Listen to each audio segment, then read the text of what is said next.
Here's Craig Button. He's been enjoying the Masters all weekend on TSN. He's also been following the Montreal Canadiens, who laid a bit of an egg Saturday night. And then Sunday, Craig, they bounced right back, and they shared top spot in the Atlantic with the Buffalo Sabres. How difficult a matchup will this Montreal Canadiens team be for either Buffalo or Tampa in round one, in your opinion?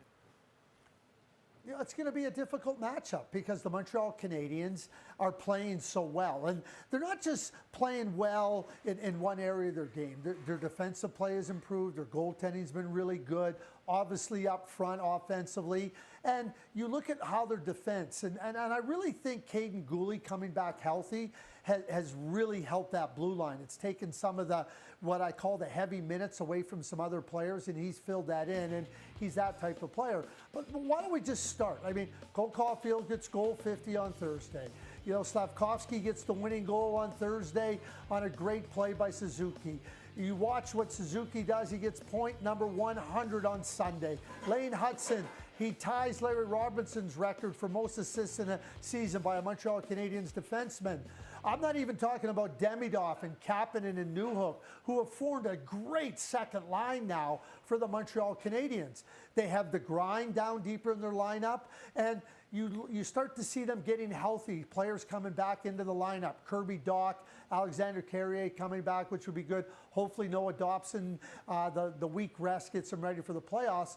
But this is a really good team. And more than that, about talking about them as a really good team, they're a team that sees themselves as a really good team.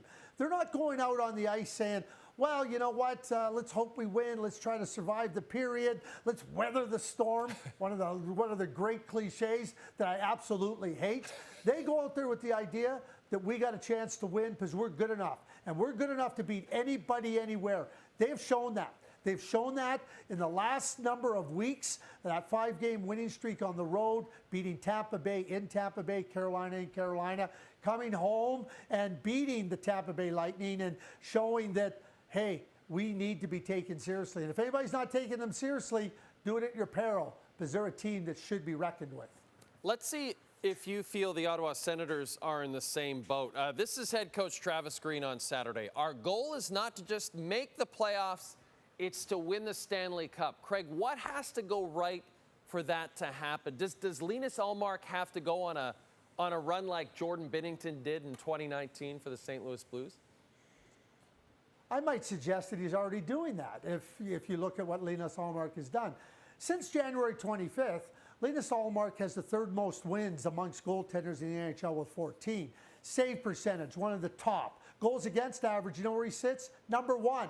Goals against for the Ottawa Senators, number 1. Penalty killing, top 5. Power play, top 10. Goals for, top 10. That screams NHL contender. That screams Stanley Cup contender. This team has played at a high level for a long period of time, Jay.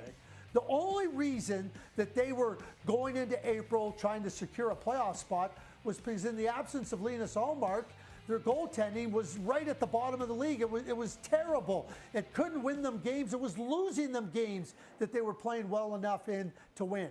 So when I watch the Ottawa Senators play, this has been an excellent team in so many regards throughout the course of the season. And yeah, you're losing games, but you looked right at it. Jake Sanderson said it. We need some saves. They're not only getting the saves, they're getting top-notch goaltending from Ullmark, but their team is top-notch. And like the Montreal Canadiens in the Eastern Conference, both back in the playoffs after missing for a number of years, back-to-back, the experiences of last year in the playoffs for both these teams and where they find themselves right now, there is no reason to believe that the Ottawa Senators, like the Montreal Canadiens, aren't legitimate Stanley Cup contenders. I love you bringing up that Sanderson quote, and I know he was apologetic afterward about it, but in some ways you could look at it as the TSN turning point in their season. From then on, it's been W's for the Sens. Craig is going to stand by for us. He's so kind to give us a little more of his time later in the show to talk about what could have been the final meeting on Sunday between Ovi and Sid.